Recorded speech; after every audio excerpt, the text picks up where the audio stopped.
Welcome back to Taka Tales.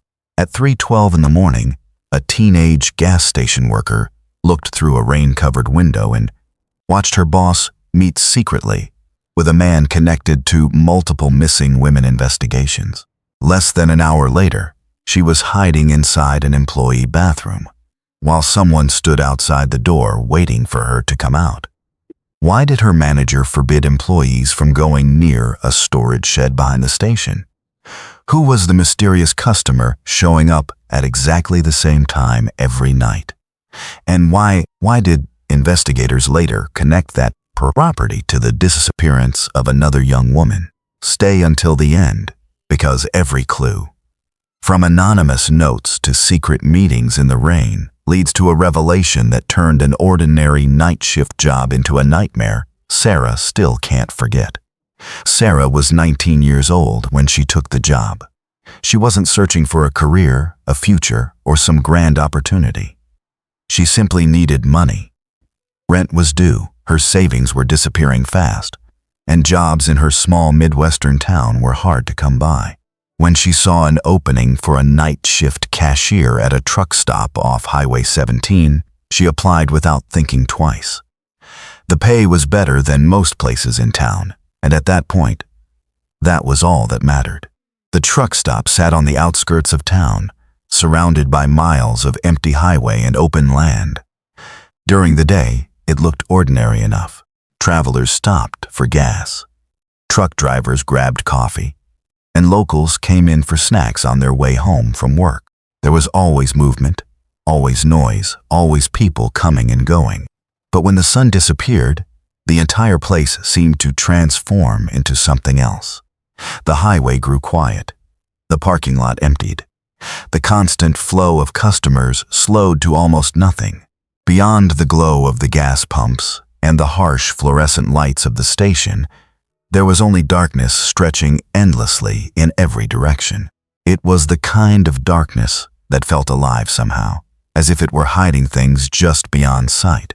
Sarah noticed that feeling the moment she arrived for her interview.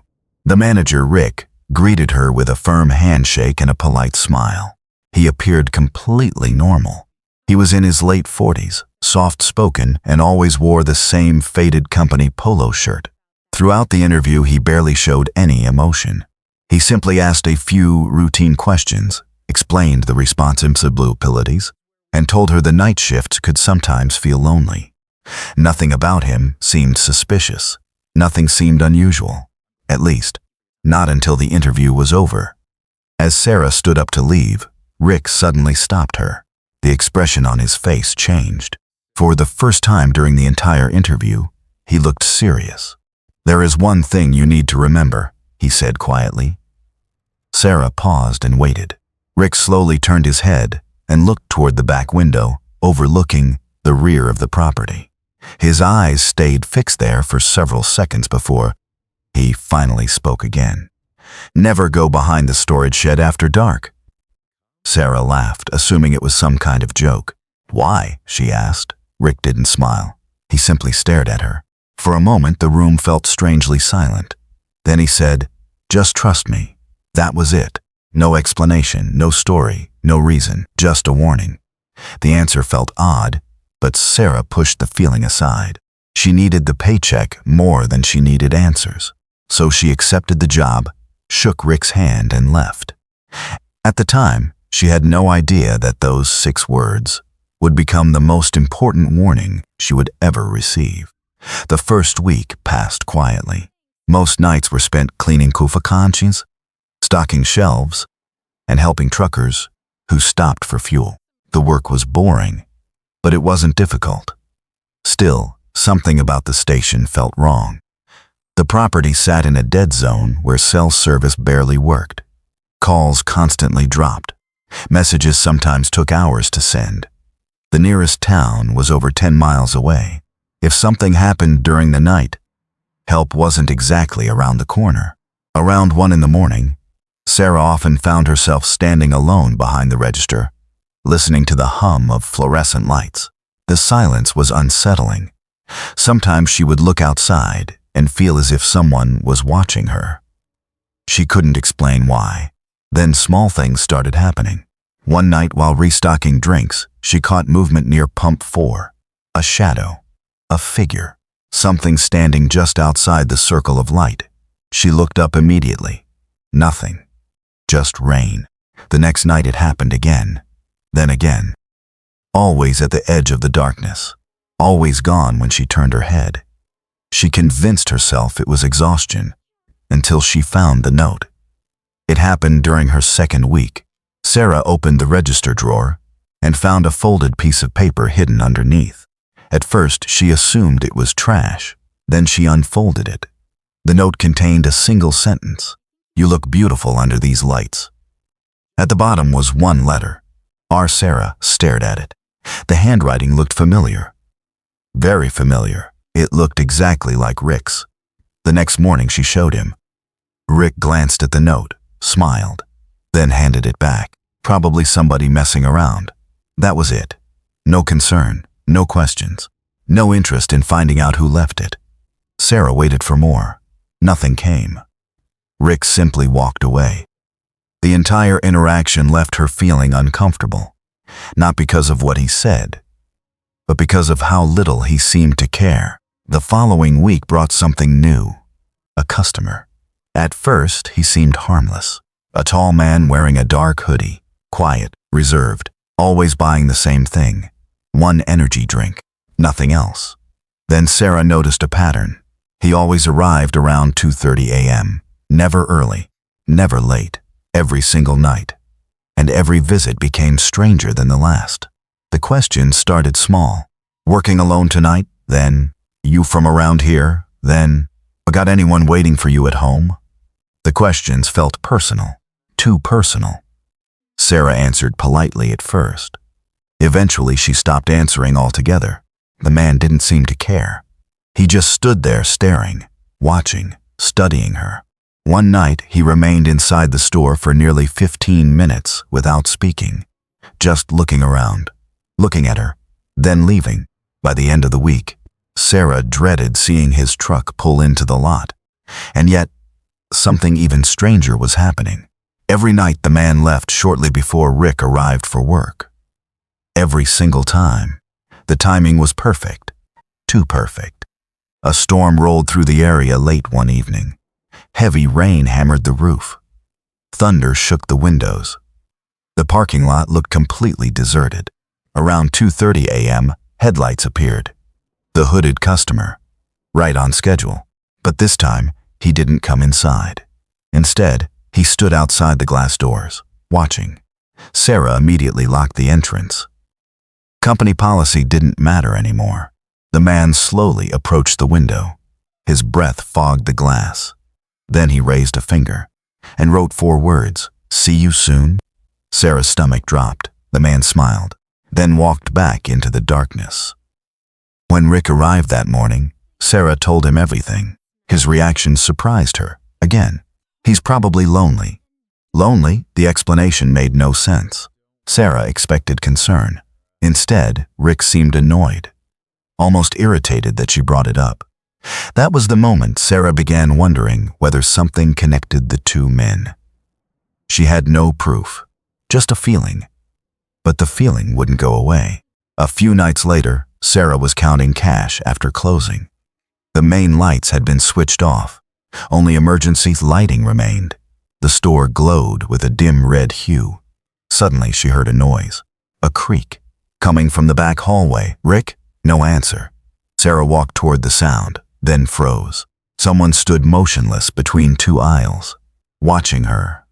Her heart nearly stopped. Then the figure stepped forward. "Rick," he smiled. "You scared me. Sorry. What are you doing back here?" "Checking inventory." His answer came instantly, almost rehearsed. After a few moments, he walked away. But something about the encounter felt wrong. Why stand silently in the dark? Why not announce himself? Why just watch? Over the following weeks, it happened again and again and again. Different aisle, different location, same behavior, standing, watching, waiting. Sarah became so uncomfortable that she started recording voice memos on her phone. Just in case. 3 weeks later, A storm hit the area harder than anything Sarah had seen before. Rain fell in sheets. Thunder echoed across the highway. Business completely stopped. At exactly 3:12 a.m., headlights appeared. The hooded customer's truck. But this time he didn't get out. He simply sat there, waiting. Then Sarah noticed movement behind the station. A figure emerging from the darkness, walking from the direction of the storage shed, Rick. Sarah watched him approach the truck. The two men spoke briefly. Then both turned toward the gas station. Toward her. Every instinct screamed danger. Sarah ducked behind the counter and called the police. The dispatcher informed her officers were at least 25 minutes away. 25 minutes. Alone. In the middle of nowhere. Sarah's hand shook as she hung up. When she finally looked outside again, both men were gone. But Rick's vehicle remained, parked behind the building, waiting. The next 30 minutes felt endless. Sarah checked the windows repeatedly. Nothing. No movement. No customers. No sign of either man. Then she heard it. A click. The front door unlocking. Sarah stared at it. She knew it had been locked. She remembered locking it herself. Then came the footsteps. Slow. Wet. Heavy. Moving across the tile floor. Inside the store, Sarah's heart pounded. She reached beneath the counter and hit the panic button. Then she ran. Straight toward the employee bathroom. Inside the bathroom, Sarah locked herself in a stall. Her hands shook so badly, she nearly dropped her phone. She started recording. Just in case. The footsteps grew closer, then stopped, right outside the bathroom. Silence. 1 minute passed, then another. Then a voice. Rick. Calm, gentle. Sarah? She didn't answer. You okay in there? Silence. I saw your car outside. Nothing. Thought I'd check on you. Sarah remained completely still. Then something happened that terrified her even more. Rick didn't leave. He stayed there, waiting. 5 minutes, 7 minutes, 10 minutes, just standing outside the door. Finally, she heard footsteps moving away, then a door closing. The back door. The building became silent once again. Officers finally arrived just before sunrise. They searched the property, the parking lot, the storage shed, everything, nothing. No evidence, no suspects, no explanation. But investigators did follow up on the description Sarah provided of the hooded customer. They ran his plates. The result shocked everyone. The man had been questioned in connection with multiple missing women investigations. Sarah couldn't believe it. The stranger she'd seen every night wasn't just creepy. He was potentially dangerous. But the biggest revelation was still ahead. And it involved Rick. Sarah quit the next day. No notice, no goodbye. She simply never returned. A few weeks later, a friend working at the county courthouse contacted her. The friend asked a simple question. Did you ever hear about the girl before you? Sarah hadn't. According to records, another young woman had worked the night shift months earlier. Employees were told she quit suddenly. But investigators believed otherwise. The woman had disappeared, and suspicion eventually fell on Rick. Evidence reportedly connected the investigation to the same storage shed. Rick had forbidden employees from approaching after dark. The same shed, the same location, the same mystery. Suddenly everything made sense. The notes, the staring, the late-night appearances, the meeting behind the building, the bathroom incident. Every strange detail fit together, and Sarah realized how close she may have come to becoming part of the same story. Years have passed since that night, but Sarah still remembers every detail. The rain against the windows, the empty parking lot, the strange note, the man in the hoodie, and Rick standing silently in the darkness between the aisles, watching, waiting, smiling. She refuses to work night shifts now. She checks her mirrors while driving home after dark. And sometimes she still wakes up from dreams about that gas station. Because some nightmares don't end when you leave. Some follow you home. If you've ever worked alone at night, you know how quickly an ordinary shift can turn terrifying.